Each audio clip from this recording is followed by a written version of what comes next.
Nikos and the Sea God, Part 2. Nikos hurried down 1,000 steps to the public square to find the three old fishermen who spent their days sitting in the warm sunshine. Kalimera! Quickly, Nikos said good morning. Kalimera to you, Andrea answered. I have news, Nikos said. Let us hear it then, said Androni. I saw Poseidon last night, Nikos said. Andrico nodded his white beard. When we sailed the seas, we saw him often. Isn't that so, Androni? Certainly, said Androni. He even said good morning to us. Isn't this so, Andrea? Certainly, said Andrea. But more often he tossed us around as if our boat were only a cork from a bottle. The three seamen laughed together, and Nikos felt quite sure they had never seen Poseidon. Each day, when the fishing boats put out to the sea from the island, Nikos watched from the shore. When there was a storm, he was glad, for then he knew he might see Poseidon again. Sometimes Nikos and Icarus sailed out in their own small boat. Over and over he threw in his line. Over and over he pulled it back again. But he caught no fish. And never did he have so much as one glimpse of Poseidon.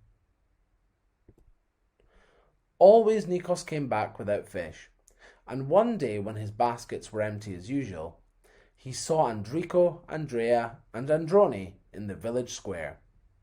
They pounded their knees and laughed. Our young friend will never be a good fisherman, Andrea said. For no fish ever look for his bait, Andrico said. We thought Poseidon was a friend of yours, said Androni. Maybe Poseidon is holding the fish by their tails, Nikos said. Maybe tomorrow he will let go.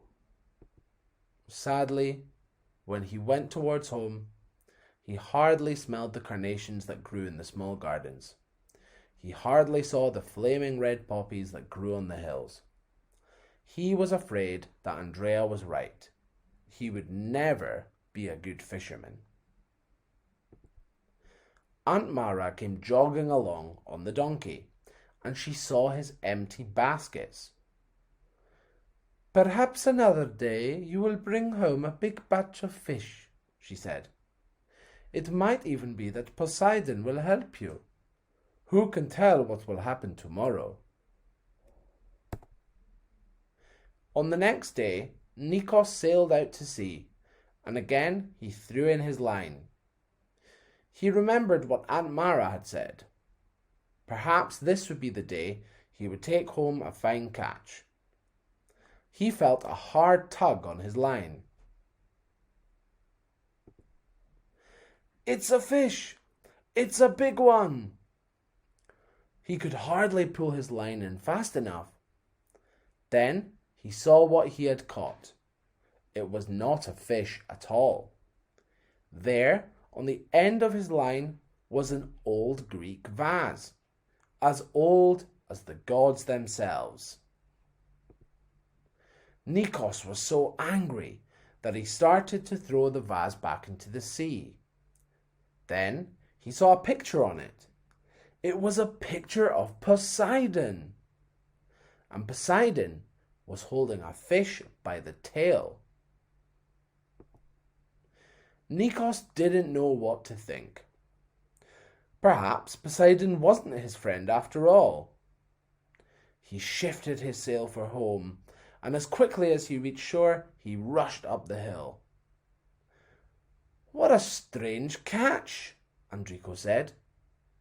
Almost as good as a fish, said Androni.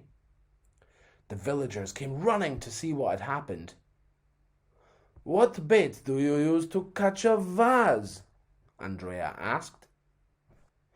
Aunt Mara threw up her hands. "It is a message from Poseidon. But what can it mean?" she said. The sky was growing dark, and the sails on the windmills turned faster and faster. End of part 2.